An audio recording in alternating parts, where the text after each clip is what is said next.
क्या जम्मू कश्मीर में इस बार जो कांस्टेबल के एग्ज़ाम हुए हैं एक बार फिर से स्कैम देखने को मिला है?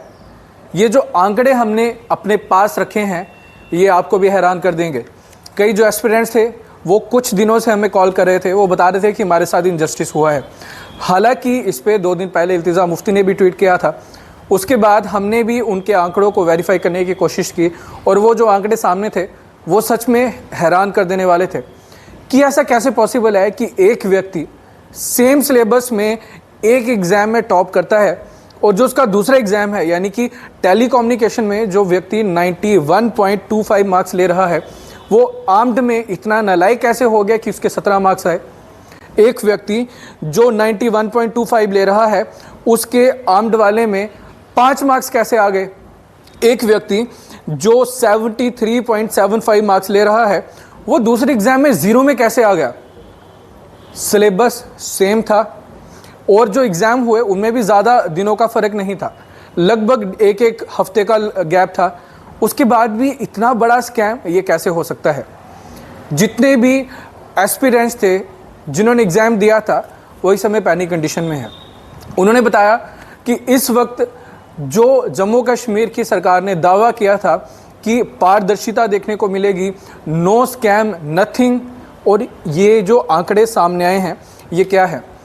जब हमने उनका ये ट्वीट देखा हमने भी लिस्ट निकाल के हमने जो आंकड़े थे उनको वेरीफाई करने की कोशिश की और जो आंकड़े थे वो बिल्कुल सही थे। यहाँ पे एक नाम बताया गया है जो टॉपर है, 2 टॉपर थे। अभी हम नाम बताएंगे, एक मोहम्मद आसिफ का बताया जा रहा है, एक शाहिद अहमद का बताया जा रहा है। एक में उनके 91.25 हैं और दूसरे के भी 91.25, यानी कि ये टॉपर्स में हैं।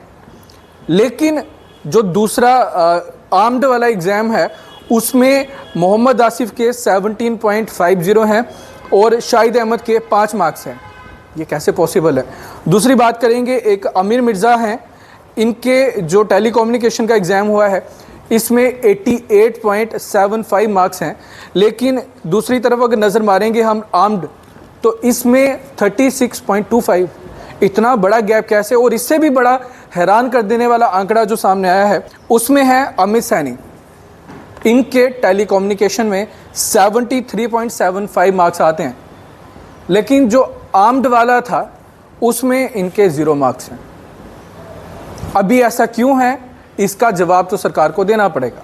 अभी तक सरकार की इस पे कोई प्रतिक्रिया नहीं आई है। शायद हो सकता है कि सरकार तक ये खबर नहीं पहुंची है या ये तथ्य, ये आंकड़े नहीं पहुंचे हैं। यदि ऐसा है तो आप जितना हो सके ये वीडियो को शेयर करें और वो जो हुक्मरान जो इस समय सत्ता में बैठे हैं उनके तक ये आवाज़ पहुंचाएं कि ये जो इतना बड़ा स्कैम है ये क्यों है। क्या इस बार भी पैसे खाए गए हैं? क्या इस बार भी कुछ बड़े बड़े लाले या कुछ बड़ी बड़ी फैमिलीज इस चीज़ में इन्वॉल्व हैं जिन्होंने एग्ज़ाम को पहले लीक करके दूसरों को दिया है और उन्होंने इतने मार्क्स लिए हैं? क्या ये सच है या नहीं है? इस वीडियो को जितना हो सके शेयर कीजिएगा और अभी ये टाइम है अपनी आवाज़ को उठाने का, क्योंकि 5.5 लाख युवाओं ने एग्ज़ाम दिया था। लेकिन देखने वाली बात है कि कुछ सिलेक्ट होते हैं, एक में टॉपर हैं, एक में उनके 0 मार्क्स आ रहे हैं, 5 मार्क्स आ रहे हैं, 17 मार्क्स आ रहे हैं। ये कैसे पॉसिबल है। सिलेबस सेम था, एग्ज़ाम डेट में भी कुछ ज़्यादा फ़र्क नहीं था, लगभग हफ्ता 2 हफ्ता बस। तो इतना बड़ा गैप ये कहाँ से आ गया। इसका जवाब सरकार को देना पड़ेगा, क्योंकि जम्मू कश्मीर में एक तो बेरोज़गारी है, नौकरियां निकल नहीं रही।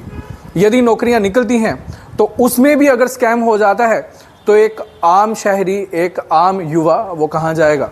ये आंकड़े सच में हैरान कर देने वाले हैं। मैं स्क्रीन पे भी आपको दिखा सकता हूँ।